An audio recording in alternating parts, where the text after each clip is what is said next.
How do you deal with comments about getting married so young?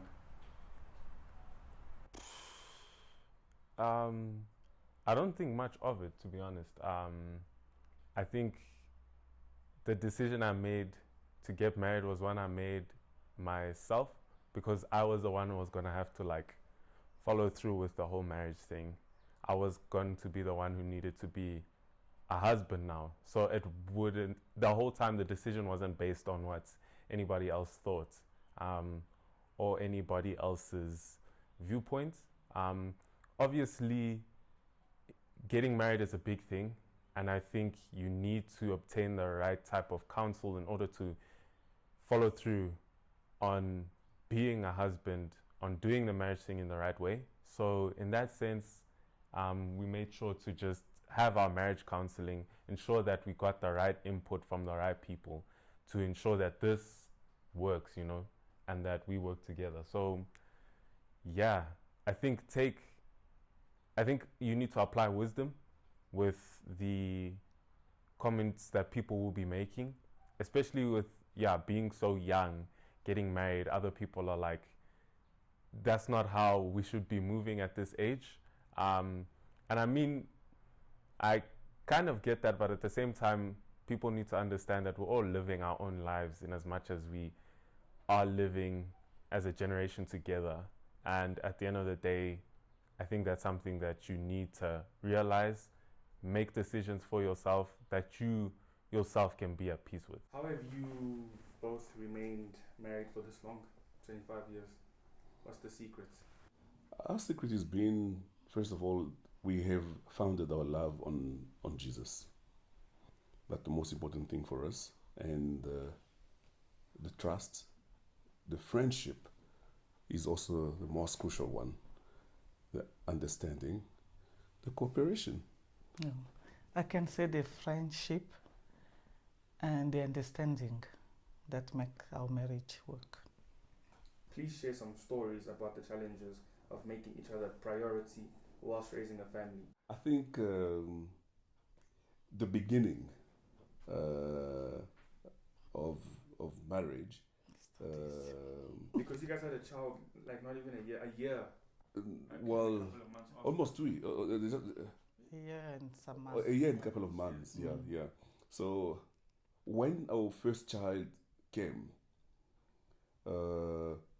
we had to adjust a lot. Mm-hmm. So many things had to be adjusted, and also a lot of understanding from either part from the couple had to take place. Because she's the one who's bearing children for 9 months. Already there's a bond. For the mere fact that the child is in her womb for those 9 months, already there's a bond. And she's also that impatient. Okay, when is it going to come out? When is she going to come? I need to see this baby. And as soon as the baby comes out, you as a husband forget about it. For those few months, all the attention will be diverted from you to the child. And that requires a lot of understanding, a lot of patience, and a lot of maturity.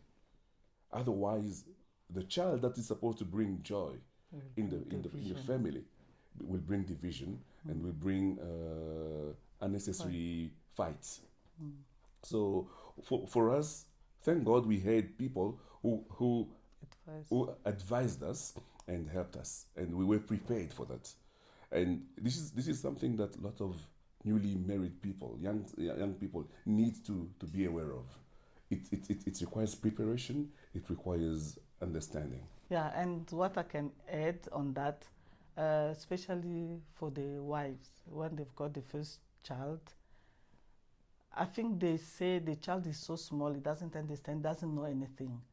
But the man is old enough, the husband is old enough, he can take care of himself. And we focus more on the baby than on the husband.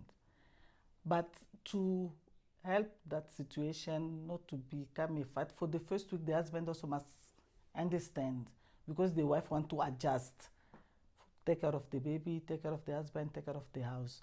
if the man can also understand and adjust to that, I think it can help. Growing up in a Christian home with everything that comes with it, what did you say to your parents when you were marrying someone who has a child already? Wow, okay, so you may not know, some of you may not know, people who are watching you may not know, but I was engaged before getting married. And that was, it was quite a not such a cool time in my life. So going into marrying Joe, I kind of had seen a lot, experienced a lot from relationships, and I wanted to just get on with things. And so when I met Joe, she had said to me, hey, our first conversation, she literally said to me, that's cool, you can call me and we can hang out or whatever the case is, but I want you to know I have a daughter, like first conversation on the phone, And I said, wow, that's amazing. So like, what's her name, And she told me her name, and I think that took her by surprise, in telling my folks, I just told them, I was like, hey, mom, dad, obviously, I've been engaged before. There's a lot of history there with relationships. They obviously knew I don't want to mess things up or mess myself around or mess this other person around, but this is my reality. And I really like this girl, and I want to date her, And they were so easy. They were so cool, man. My dad, my mom, they were cool. They were like cool.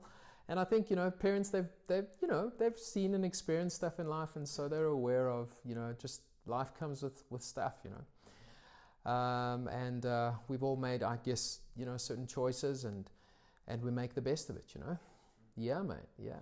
When did you decide it was the right time to tell Linden about your child, and what advice would you give to single parents in that position? Good question. So I decided to tell Linden straight off the bat, and that was determined by my experience and where I'd been at that stage. After breaking up with my child's father, I spent some time not dating at all.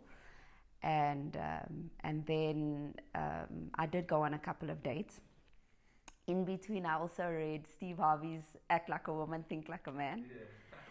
And I took my cue from the advice that I got in the book because it resonated with me. So what I didn't want when I started dating, when I decided I was ready to date again, what I didn't want is my daughter meeting a string of different men and forming an opinion about that's what dating life should be. So my resolve was that I would let guys know upfront and let them know that that's part of the dating scene. Of course, that changes the dating scene. It means going from watching Bad Boys 2 to watching The Lion King or Moana. It means from going to a fancy restaurant to taking me to Pappuccino's where there's a play area and that sort of thing. So I think fair to the person that you intend dating is to let them know upfront so that they can then form or make an informed decision about whether that is the dating life that they foresee. What was also important for me is to have Linden understand that as much as I am evaluating him on boyfriend criteria, I'm also evaluating him on father figure criteria because the child doesn't go away. Yeah. So, and as the mom having primary custody, obviously that means that I need to see that he's fit to interact with the child as well. So my advice would be do what feels right for you. For me at that stage, it was right to let him know off the bat because I had dated a couple of guys that were really interested in me. And then once they would learn that I have a child, they would kind of reevaluate the situation based on the fact that they were not ready for that. And I needed to respect that. So it was more important for me to let him know and for him to make an informed decision, specifically because he didn't have any kids. So really it is about what's right for the person, what's right for their situation. But in my instance, definitely more pertinent to tell him right out the gate. Has society tainted the image of marriage, or have married people tainted the image of marriage? I will say both. It depends on couples. Some couple, they let the society dictate to them how to live as a couple, and the society also has its space in one's marriage. You need to strike the balance, because when you married, you don't live in a bubble. You live in a society. However, do not let the negative things in the society influence your marriage. For our example, we've been the way we are since. We've never changed. And we are conscious of the society. We know that the society is looking at us, and we want the society to learn from us, not us to learn necessarily from the society. How are you both juggling being career-orientated individuals in a marriage? Let me try that. I don't like the idea of when someone says career-orientated. It's almost like your career takes first preference and then everything else takes second preference. I feel like your life must be one circle, and you're doing everything effortlessly. I always make a silly example when I tell it sounds dirty, but I say you don't make time for the toilet. Like, the toilet is a part of your life. You don't say, okay, it somehow forms the balance of your life. You don't think about it. And that's the same way, like, I see work. It's the same way, like, when I need to go to the toilet, I wake up, I go to the toilet. When I need to work, I wake up, I work. When I'm done with work, you do something else. So because I think of it like that, I think that it's easy for me to find a balance. And I don't see myself as career orientated, but I see it as a part of something we have to do as a part of life, and then just do it well so you're good at it. I would say, I definitely understand the question. Not everyone gets married and wants to pursue a career. Some people want to get married and assume the role of whatever marriage entails. So definitely, I think that with that being said, as much as I'm assuming the role of marriage, meaning there's certain things that have to take preference, even though I am at work, even though I have to type an email, I have to be conscious of the fact that my husband has to eat. I have to be conscious of the fact that things have to get washed if the helper's not here one day. I'm very conscious of my household duties. Some people get married and completely assume that, and the career aspect takes a back burner, and therefore that becomes their career in and of itself. I definitely believe that I made a conscious decision of where I wanted to be and how I want to lead my life. Marriage or without marriage, I had the career path that I took, like being an attorney. I wanted to take that seriously. I wanted to fulfill what I studied. I didn't want it to be something that I kind of did just for fun. I actually really pursued it and enjoyed it. So when I got married, I made sure that the person that I married also understood the fact that I respect marriage and I respect the roles that you assume in it, but I definitely take my career seriously too.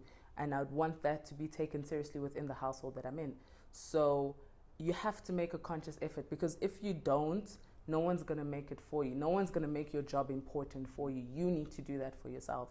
So I don't know what it's like for men, but for women, it's not as immediate as, oh no, I need to go to the loo. It's actually a scheduled thing, especially under the pandemic where we're working from home. You can't just tell yourself, let me work, I'm just going to finish this job, because this job that you're doing could finish at 7. You started at 8. You can't be finishing at 7. You have another person to think about. You understand what I mean? But if you slack on that, that could be a halt to your career.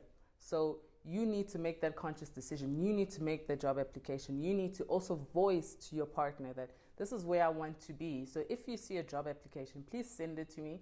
And by him sending it, it's this indirect support that you need. But you definitely need to make a conscious decision, because if you don't, I swear, laziness comes up, and then you're just like, he's financially fine, so I could be fine too. You know what I mean?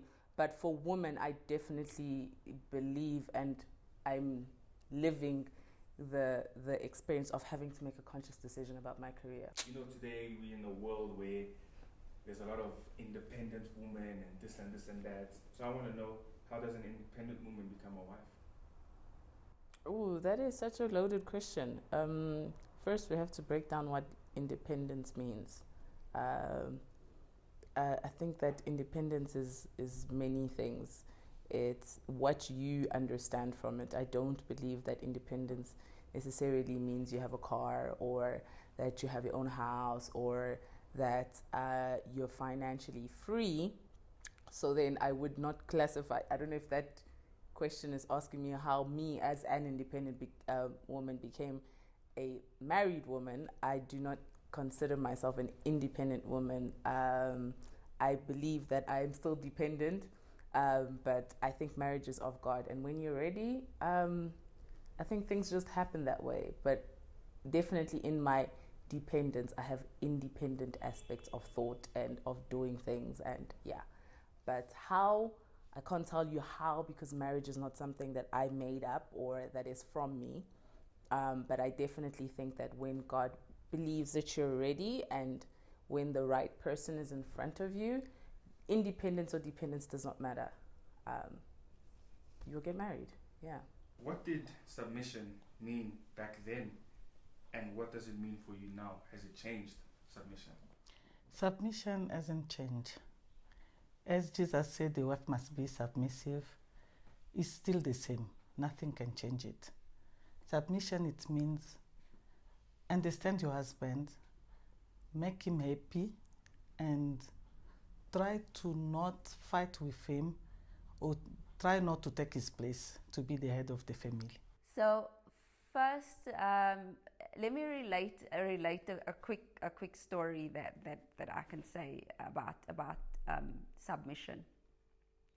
I'm a very strong, independent woman. I pride myself on my strength and my independence. And one of my prayers was to find someone that lets me be myself, but that also encourages the best out of me. I would say submission is me recognizing which of those two it is. So in my relationship, I'm definitely allowed to be myself, to live my personality out to the fullest. But submission comes from recognizing when Linden is inspiring me to be an even better version of that self through that communication that I was talking about, through constructive criticism, or just by simply just uplifting me.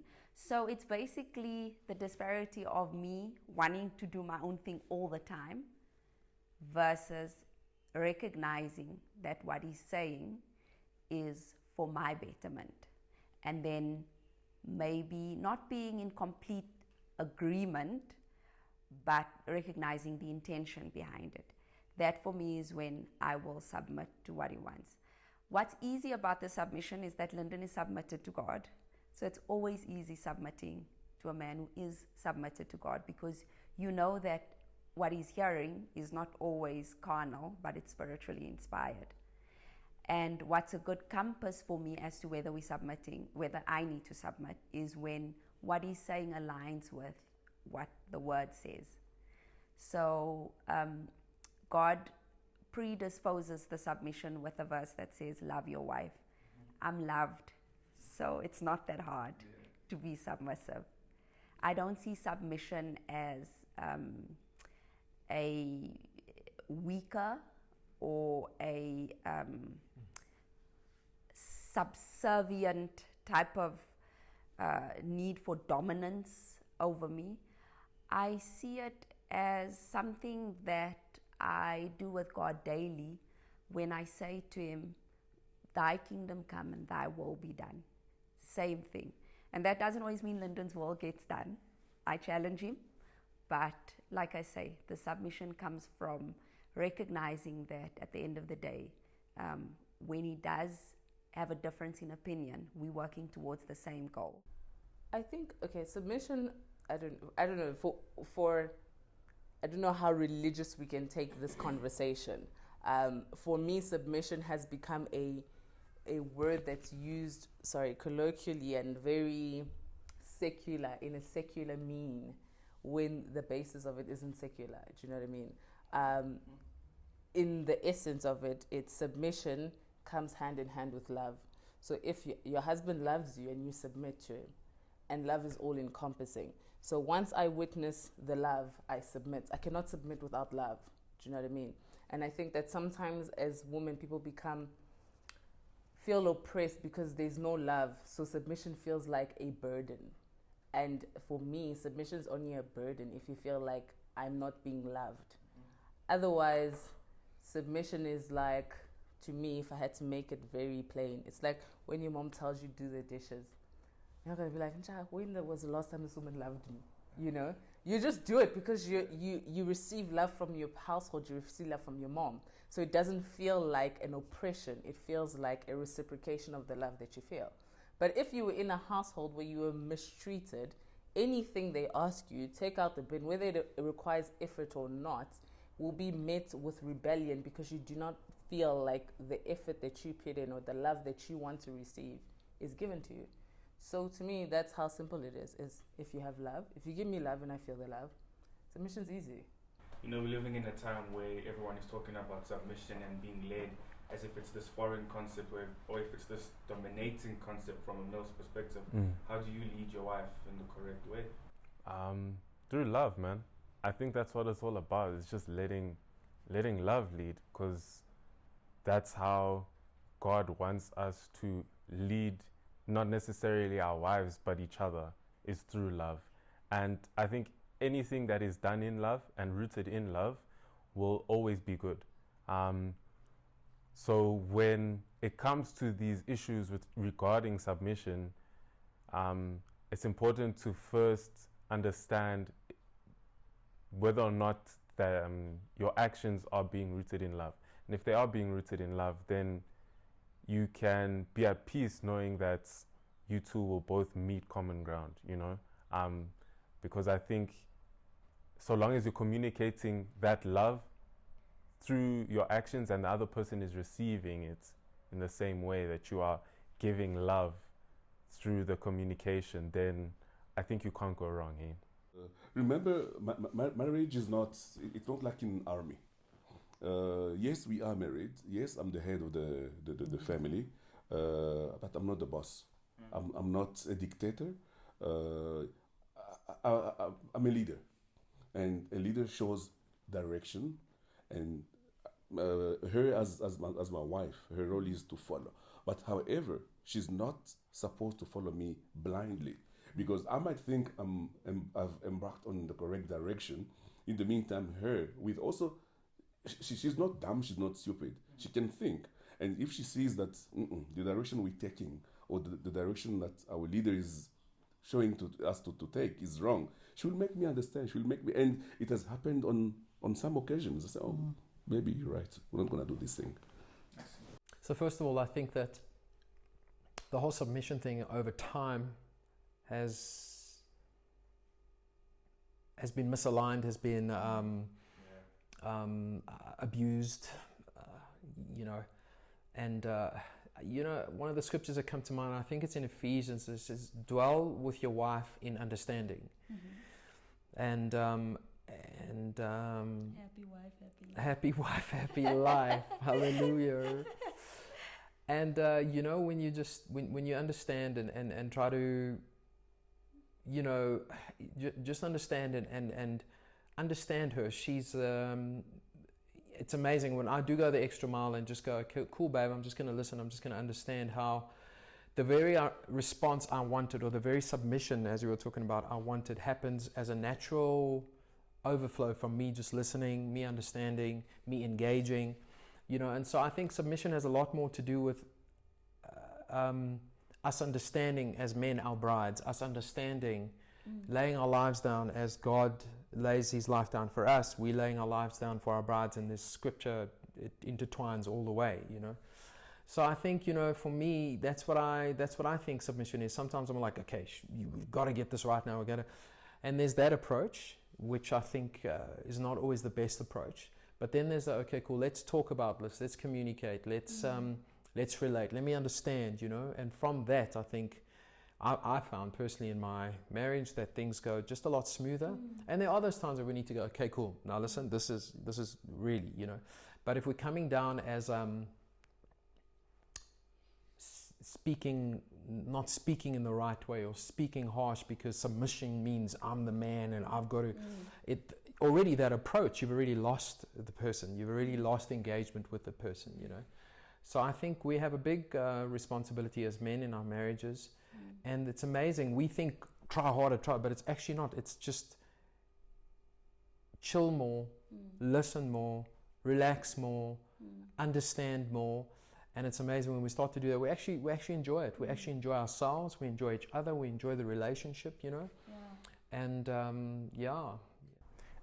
leadership is it's a two-way street, right? So you can only lead someone who's going to follow you. I think people only follow once you communicate what you both envision or what you both want. And then from that communication, you then lead by taking the first step, like taking the initiative. But because we had both spoken about it, and the first step I'm taking and the initiative I'm taking is in line to what we discussed, then it's easy for the person to follow. I also do believe in sharing the roles in leadership. So I think she knows in certain things I'll tell you, here you're leading, I'll support you, whatever you want, just tell me. So just do, and then if you need me, you'll call me. So I believe you must balance it out like that. Because one thing my dad also told me is that you're marrying someone who also wants to be accountable in the household. It cannot be that it's just you're doing everything. So find places where you can also give her the opportunity to lead, and then she can be accountable for something, so that she can also feel like, you know, we're in this together. It's not just you, but just like you're a chief for us, I can also lead and conclude and close something and also achieve for us. So it's a two-way street. I don't believe it's dictator vibes or this, that, and only me or whatever, but you share in things. Yeah. So Anka, in the light of what's going on today with Black Lives Matter, etc., what's your stance on it, and how do you support your husband with everything related to like lives and racial issues? I think something really important is just to listen. You can't really, or in my opinion, and something that I see with my friends as well, you can't understand. You don't necessarily, you think it's one way, but until you sit down and have that conversation, it's easy for us because we're married, so it's not uncomfortable. But some people aren't ready to have those uncomfortable conversations, and I think until you do, you just can't understand and you can't be there for someone. So I think the starting point for me is just listening, and just listening to him talk, listening to him, you know, express his feelings and just explain his own experiences as well. And I think that's the starting point, in my opinion. That would be the foundation, because once you listen and understand, that's how you move forward. Yeah. Considering your different backgrounds, what would your children's first language be when you get kids? So I think it's an easy one, English. English. But also we do want to like help them in life. So just making sure that they can learn as many languages as possible. Yeah. And not necessarily just limiting it to the languages that we both speak, but also just exposing them to different cultures as well, you know. Yeah. I want to know, with regards to suffering loss in your family life as a couple, how did you guys overcome that? I'll let you guys open up on that. So obviously you've heard briefly the story right now. We were pregnant with twins, and at 32 weeks we had found out that one of our twins was heart had stopped beating. And so obviously we suffered the loss of that. And, you know, I think it's after 30 weeks that you have to give birth to the child, and they have to declare that it was a living being, and you have to sign a certificate. And so you go through all of that, and it's quite hectic. But, you know, I think, I know it sounds cliche-ish, but it was my first kid, my first birth experience, so it was quite traumatic for me. With it being twins, our twin who was alive, Jamie Lynn, who's 8 years old now, can you believe it? She was in ICU for a month. So, you know, going to and from the hospital every day, kind of making sure that she's okay, and then dealing with, I guess, the grief at that time as well. It was quite a lot, you know. But I think that's when you really, take a hold of God, really pull closer together as a couple, you know, and just draw strength from family members, church family, each other, and then I think most of all God. You know, God was very gracious to us. To me personally, as the father, I think I cried out to God. I was like, Lord, I don't understand this. This is my first kid, this whole thing, you know. And He spoke to me during that time, and I think did a healing in my heart during that time. And just a resolve on the inside of me that it'll be okay. It'll be okay. Yeah. You'll be okay. Yeah. I'm with you. I'm in you. And everything's going to be okay. Yeah. We fundamentally, what I've observed about both our characters is that we have three kind of responses to very trying situations. Two we have in common, we share, and then the one is very different. So I'll start with the ones we have in common. Definitely God first. I think we both understand that God doesn't allow pain without purpose. So even in trying times, we understand that there's a bigger picture to what we're going through. It's not just about us. It's, our test will always become a testimony. So that's the one thing that we held on to during that time, although we didn't understand at the time, but we knew at the end of this, something comes out of it, and He's working all things together for our good. We'll never get more than we can bear. The second thing is we talk. We talk a lot. We talk about everything. We talk about nothing. We talk very openly about how we feel. And that allows us, the communication, that constant communication, allows us to just locate each other and where each other's at. So even during that time, there was a lot of just talking. This is what I'm seeing. This is what I'm feeling. The third thing that is very different, however, is that when we go through kind of those big uphills in our marriage, it takes Linden some time to process. I am off the bat, I'm the solution, this is what needs to get done, this is what we do next. Linden is the give me time, I need to just process, and then I will deal. So I think to learn that and maybe to have come to respect that in each other also gives us the ability to get through trauma independently but together, to process things for ourselves, to be patient with each other in that way, but then also to keep God as the center and as the foundation, just with the understanding that He's the anchor that brings us through. What are some of the personality traits, the differences between the both of you, or pet peeves, and how do you handle arguments when you're not agreeing on something? So I think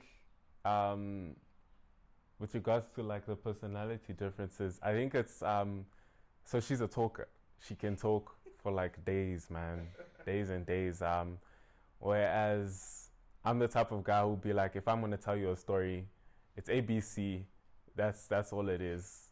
If she's telling you a story, it's 1.1, 1.1.1, and then 2, and then 2.1, 2.1.1, and then 3. And so it's like understanding that that's how she communicates to me, and also communicating that, look, I don't communicate that way, you know. I think that's just something you should understand. Just because my communication style is different doesn't mean that I'm feeling a certain way right now, you know what I mean? And it's just communicating with each other. I think communicating throughout all instances of marriage just helps it go that much further and be that much better. And even with conflict, I think it's been good for us to fight, because in fighting we understand each other a whole lot better.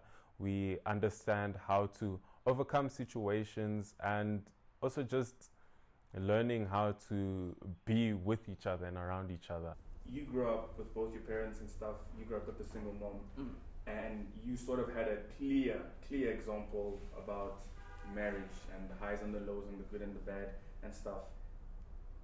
How do you, I would say, show Merv the ropes from the examples that you have, and how do you go on about your marriage without having necessarily that example from a mom and a dad in the house, from your experiences growing up until today? Yeah. So firstly, because you had both parents married, it doesn't automatically mean that you're going to take the good from them and apply it in your life, you know.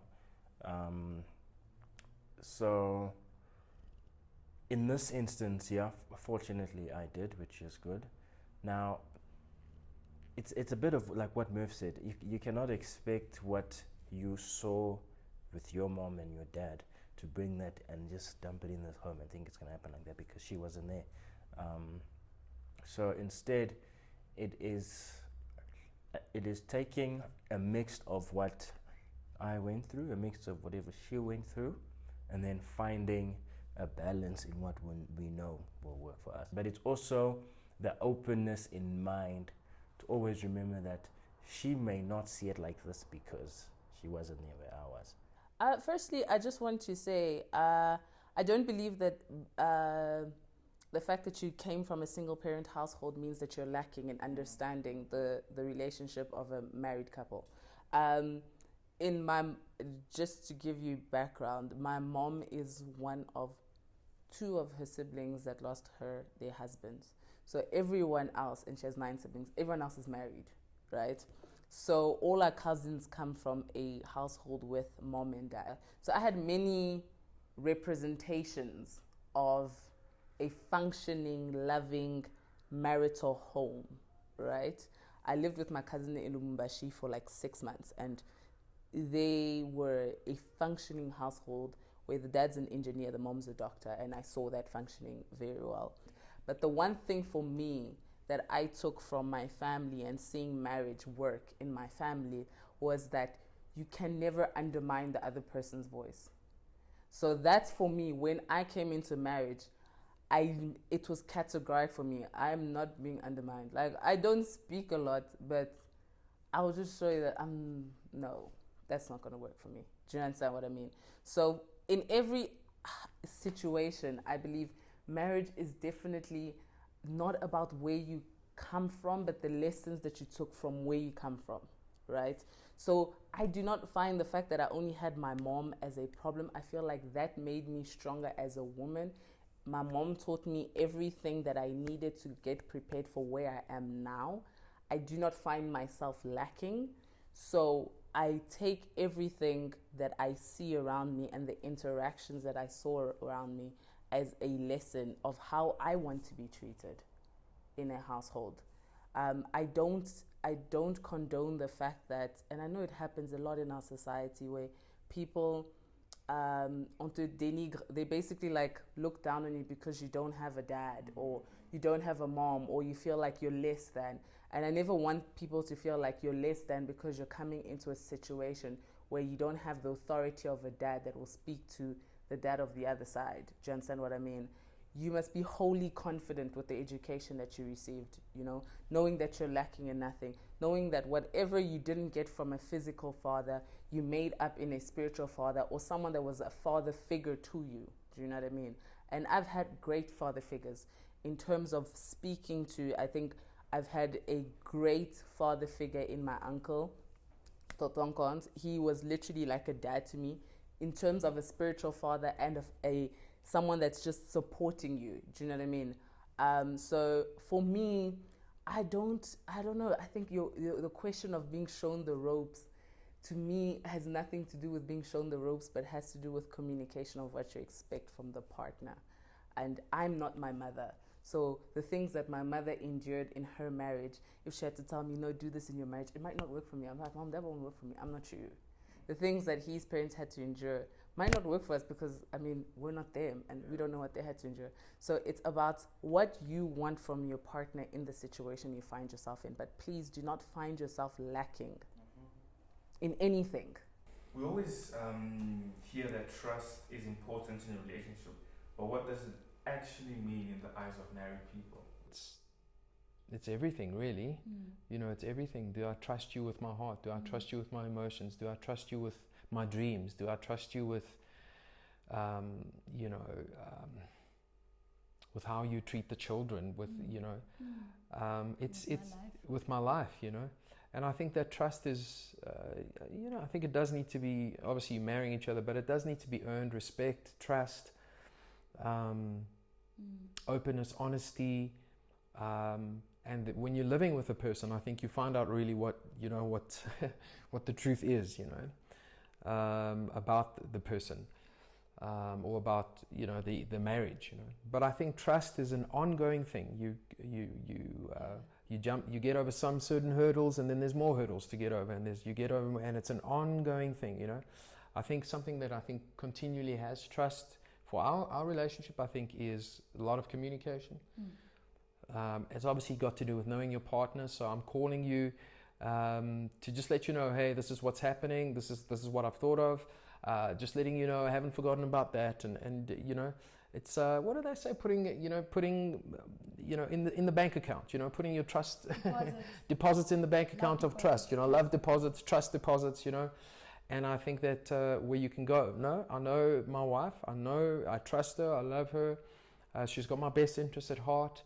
Or if there's anything that you're feeling uncertain about, you could talk about it, And I think that is, wow, it's such a, it's a big thing. Probably maybe bigger in some relationships than others, based on the dynamics of the relationship, But I think trust is important, and it's something that you always are. I trust you, so I'm going to give you my life. I trust you, so I'm going to give you this part of me. I trust you, so I'm going to open up everything, be vulnerable to you all the time. And life gets busy, and so you have kids, and you've got work, and so there's more you can hide behind. If you know what I'm saying, there's more you can hide behind, and so it's a continual thing. So I think the reason why I responded like that is I was like, okay, what is that trust thing? Okay, cool. Let's get down to it, because it's so vast, it's so dynamic. I could hide behind my work. As men, we do that, right? I could hide behind my children. No, we're busy, so we can't do date nights or whatever. No. And trust will be tested all the time in your relationship. And some people give up. Some people just like, oh, I'm tired. No, got to keep at it. Yeah, keep at it. Trust is very important in marriage, because if you don't trust your partner, I think you won't be at ease. Anytime the partner is gonna be out, you will be just thinking about things, or when you see the phone, you want to reach out the phone and find out what is going on the phone. You won't be, how can I put it? You won't be happy, because you're gonna be afraid. You're gonna develop something, a feelings that can even. You start to think or dream about the things that does not happen. You start to hallucinate. And you're going to end up by fighting for nonsense things. I think trust is very important. And like myself, I do say it to myself. I must trust my husband. And what is helping me to trust him is to pray. I always tell the Holy Spirit, I'm not there with my husband. He's at work. There are a lot of women. I'm not there when he's going to work. I'm not there. He's there with other people. But what I'm praying for, just keep him for me. And give me trust and love. I want to know, how important is alone time in a marriage for the both of you, Ahmed? I don't think we've had moments of, I want my alone time, but we have had moments where I feel like being here and watching TV and playing PlayStation, and she's there watching YouTube. It's not because I said I want alone time, but I didn't feel like watching what you were watching, but it gave me that time to be alone. And I think other examples is maybe like, I'm gonna go see my brothers today. And like I'll leave it like 1, I'll go chill with them till like 6. It's not necessarily that I said I needed alone time, but in a sense it gave me the alone time to go and sit and chat with my brothers for like 5 hours, speak about everything and all things, and then I come back. I want to be wherever you are, even if we're watching Korean movies, it's fine now. Because I've had, do you hear what I'm saying? So it's important, but you must run away. I don't know. Sometimes honesty is too much. You must run away from saying, leave me alone. You can't do that. You can't tell someone that. As much as it may be true and you need it, it's hurtful, no matter how you cook it. So rather say, I'm going to go see my mom, I'm coming now. I'll understand by how you said it that, let me stay, or if it's not that serious, I'll say, okay, let me come with you. But it just depends. Just find ways in which you communicate it so you're not hurting the other person. One of the key pillars of a successful marriage, I think, is maintaining your own interests and your own identity. If I think about it, that's part of how we fell in love, is we loved the fact that there was this person before I came along. So there was a dependence, not a codependence, which I think is very healthy in a relationship. And how you go about it without defending your partners by communicating. Again, state your intentions clearly. What is your intentions for alone time? You spoke about trust just now. It means being accountable to your alone time. So your alone time is not so that you can actually go off and pursue possible other single, available, or not even single people. Your alone time is your, or whatever the case may be, your alone time is your alone time to become a better version, an improved version of yourself, which will not only serve you, but serve your partner as well. So I do think there's truth in the saying that absence makes the heart grow fonder. And I think you just state your intentions behind your alone time clearly. And it's all of what you're saying is so interconnected, because if there is trust, I wouldn't question your need for your alone time if that's what you want. And if there's communication, then you wouldn't mind me checking in, or you wouldn't mind being accountable about your alone time when you need it. As much as I personally hate being alone, yeah, sometimes you do need that. However, the way I do it is usually when I go for a walk. Those are the only moments that where I'm alone, and that's when I start thinking. I think about myself, I think about my wife, I think about my children, I think about the family, I think about so many things. Because when I go for a walk, I don't go for a 2-kilometer walk. I go for 10, 15-kilometer walk, and then it gives me also an opportunity to have an introspection, and also to reach out to God, talk to God, ask Him for guidance, for advice, and everything.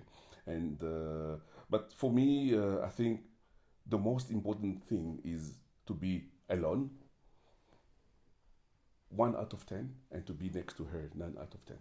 Because being together for me until today, yes, we are 25 years in the marriage, but I've never gotten tired of her being next to me. I prefer being with her more than even being alone. I don't know. People are different. I don't want to come here and tell people, oh no, you don't need to be alone. I have no idea. My alone time is when I wake up and I'm just like, okay, cool, I'm going to film a video, I want to film a reel, I want to do this, those are my alone times. I'm in my mind, I already believe I'm alone. Do you understand what I'm like? My thoughts are like alone, do you know what I mean? So I don't believe I need a time to myself, because the fact that I'm an individual, I'm alone, do you know what I mean? Like, I'm in a couple, but I'm alone in thought, I'm alone in action, I'm alone in... So if I feel like doing something, I just do it. If I feel like reading, I just read. If I feel like watching Korean shows, I just watch them. Like, it's not that deep. Do you understand what I mean? But then again, there are people who need that.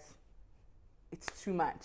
I need to check out. Like, it's a lot, and that just depends on how much is on your plate and how much you're going through and how much you have to take on within your marital home.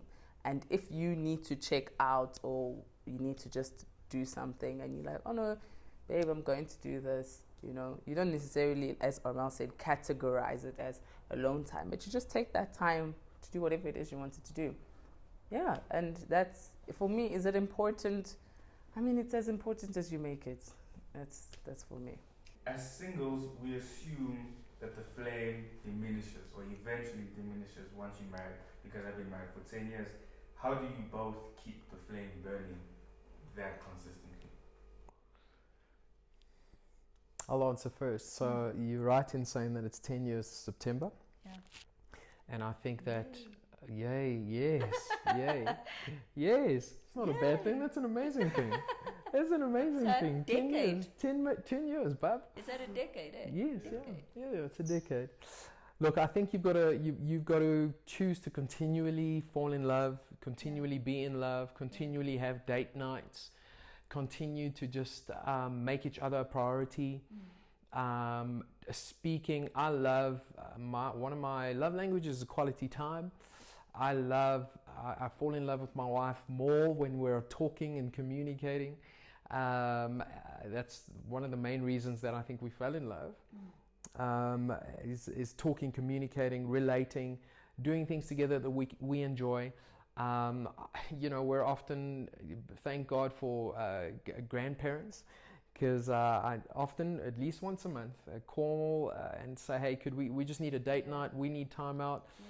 And I think you've just got to know that and just go, why am I feeling so intense? Why are things just, it's like, you actually need alone time, Love my kids, but you know what? Before they were there, we were there. You know what I'm saying? Yeah. And so I got to keep reminding myself that, and I remind them as well. Hey guys, if mom and dad are spending time together, guess what? We're going to be really good and amazing for you guys. So we need to do this. And they're like, oh, well, we want to come up with you. No. We need to do. It was harder in the beginning because they would cry when we leave and stuff. But we need to do this because if mom and dad are good, you guys are going to be loved so much better. You guys are going to be looked after so much better. Yeah. And so you make them understand that this is a priority, this is important, Yeah. And so for me, I enjoy that, going away, getting away, having our time together and keeping that, because it can just kind of fall by the wayside because of life, obligations, work, kids, and you just go through that. But you got to take the time out and prioritize that. We don't always get it right, but I know it's we diarize it. We in our month, date night, including the kids as well. Date for the kids, time with them as well. So, and that for me, I find really, really works. Until you find again, it's going a bit let's And what's also good is be proactive with it, not reactive with it. Be proactive with it. Put it down in your diary before, because that's going to happen. Schedule it in. And it doesn't move, doesn't move. I find that's good. If it's there, it's a priority, just like anything else, I think like most couples, we've been guilty of letting the flame simmer down a bit. We've been there where we've both just, and the weird thing about it is you see it coming, but you're just living, get busy. I think specifically with both our schedules not being 9 to 5, you get busy and you let it die down. And the thing is, like any flame, if you keep it burning, it's easier to maintain. If you don't and you think we'll get to it, and you let it simmer down, it's so much harder to come back from there, because as people, we're growing and evolving at such a rapid pace that if we lose touch with each other in terms of where we are at and how we've grown just over a couple of weeks, it becomes so easy to become estranged to each other. So I think also just trying to keep it almost very much alive, so that the work to reignite it every time is not that much harder, is continual maintenance, and just living in the awareness that, like Linden says, if we don't make time for each other, it's not going to work. It's a marathon, not a sprint. Like this whole marriage thing, I think you come in with the misconception that everything will just be like a fairy tale, because that's what's portrayed in the world. With relationships, in your movies, everything you're watching, you're just thinking like it's going to be an easy thing. But it's understanding that like marriage requires work, and you need to put in that work in order for it to be successful. Just like with any other thing, you just need to make sure that you're investing what you want to come out of that marriage. You know what I mean? Like you need to be putting in the work and making sure that you're making it work. And I think, that's what I've learned. It's just that just because you're married doesn't mean you stop dating. You know what I mean? Like you can't expect things to just be happening if you're not doing anything, So that's just one thing that I learned was important, and just it's what she touched on. Like during lockdown, we just had to make sure we maintain those levels, whether it be like just having the smallest romantic sessions, like you just put in the effort to ensure that it remains romantic and nice. Yeah. Please share the importance in knowing the difference between love and like in the context of marriage. Okay. To like is something you take it lightly. But to love, it's something, it's very dear to you. I can like someone because I don't know the person. I can see the first time, oh no, I like that person. But to love someone, I think it takes all of you to love the person, to understand the person. It's not just I say I love you. If you say to someone I love you, it means that you try to understand the person, you take the nonsense and the good of the person. That to love. You go deep with the person. You don't stop when you fight. You know the people when they fight, they want to get out of the relationship. But when you love someone, even if you fight, you will let it go and you want to stay with the person. Being married so young, do you feel like you've missed out on your life, or you are missing out on your youth, for example? I think that's a very common misconception. I think for me, when you find the right person that you want to share everything with, it would feel like you're missing out on not sharing things with them if you didn't commit to being with them at this age. I was talking to my dad a few weeks ago. We were talking about just other young people that don't want to get married. And then I said to him, remember when you were telling me to get married and I kept on telling you I'll only get married when I have 100K cash and then 100K saved up somewhere. He's like, yeah, you were crazy. I was like, yeah, but probably since I've gotten married, money comes and goes, bro. And you even find that in your marriage, you make more than what you thought at some point would have been the benchmark as like, if I tick this amount of money, I'm going to get married then.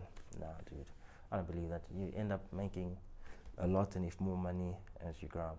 It's almost like saying that when you get to 40, you'll never make more money than what you made at 40 because it's 40 when you decided to get married. I don't agree with that. I think it's dangerous. Yeah. I think living too much life living makes you forget that there's a purpose on this earth and it lies outside of your pleasure. I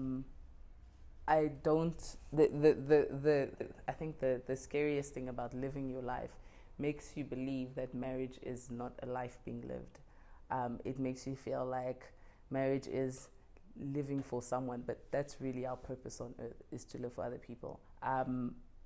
The only thing that I would say is also there's the inverse of that is that also I feel like people are too fixated on marriage. Like they're too, oh my gosh, it's my time, why is it not coming, nah.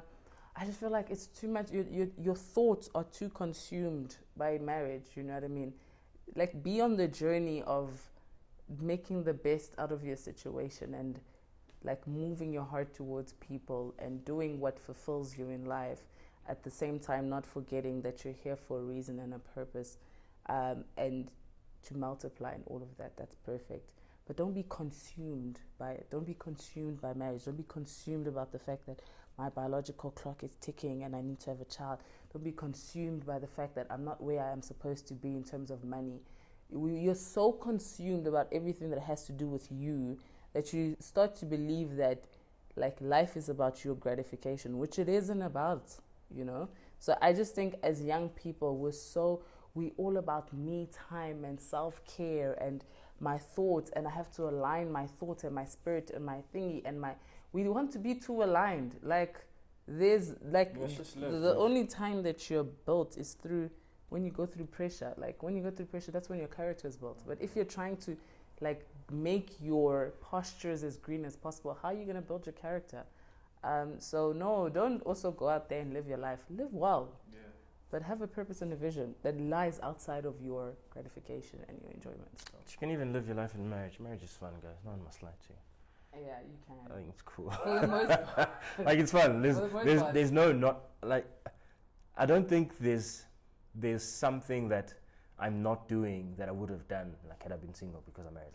Like it has stopped me from doing nothing. In fact, sometimes I feel like it has actually pushed me to be doing more. To be honest with you, so I enjoy it. The only thing now is, as for must travel, you must think times 2. But that's even fun because you're not going alone. You're doing it with someone else. But any advice for young singles or young couples? For single people, young people, they're not married, I will advise you to marry your friend, because when you have your friend, you understand each other. If you marry someone that for the first time you see, I was watching a program, Marry at the First Sight. Yeah. There are other people, they stay together for long, but they start to learn. Instead of starting to enjoy the relationship, the marriage, you start to learn each other so that you can sustain the relationship. But with a friend, you have fight, argue, whatever. And then when you decide to marry, because you know all these things and you can just carry on with that, I will advise you to marry your friend. To the young couple, Or singles? well, to the young couples first, marriage is it's something adorable. I will never regret to have been married. Yes, someone will say, yes, because you're happy in your marriage. Happiness is a choice. Happiness is a choice. Success is a choice. And marriage is easy. But people, because of society, remember you asked the question about society. People, because of society, they bring the society, they bring the baggages into marriage. That's what makes things complicated. Just be yourself. Be simple. She's not your enemy. She's not your competitor. She is your why do you call one another better half? So it means I'm a half. And She comes to me to complete, so that me as a half, she is the other half. She comes, she completes me. And me as a half, her as a half, I go to her, we complete one another. And we become a whole. One. We become one. So marriage is very simple, guys. Just be yourself and understand one another. Yeah, understand. Be friends and be real. Don't go into marriage wearing a mask. No, be you. Be you. Now we're doing an interview. If I had a mask and removed my glass, some people who don't know me, they won't recognize me. But other people can recognize me because of the voice. But they won't know that this is Serge Tambwe because of a mask. So do not go into a marriage with a mask.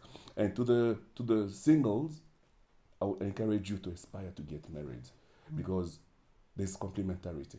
There are things that you'll never be able to do alone.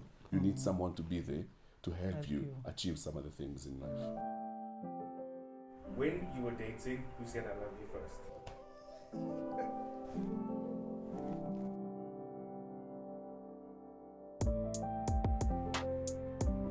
Who says sorry first?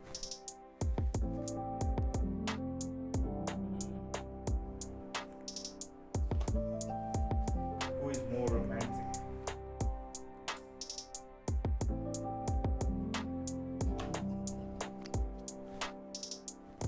Who is more patient?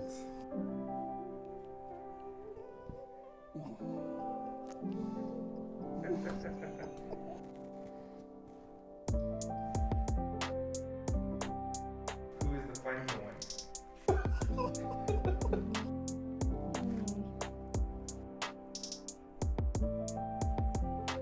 Who snores the loudest?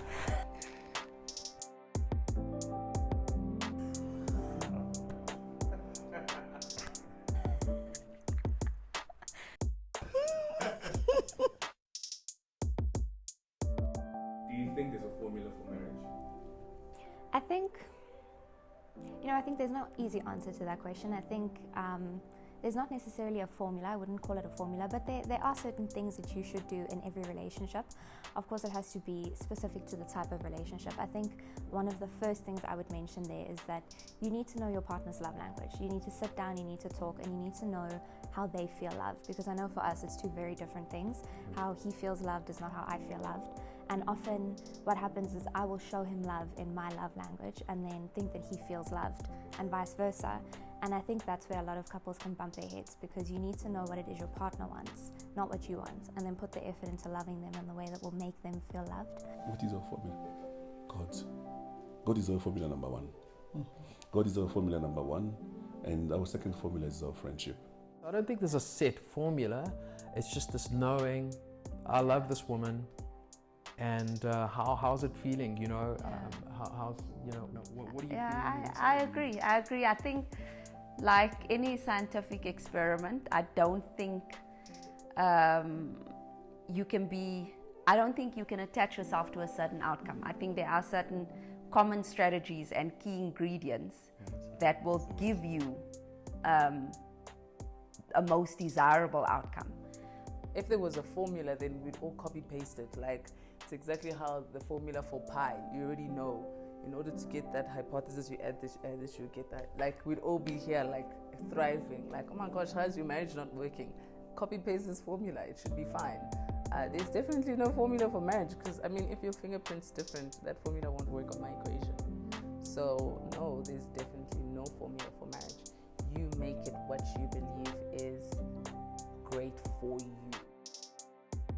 Yes, people, thank you so much for watching another episode of In Conversation with Rudy Samuel.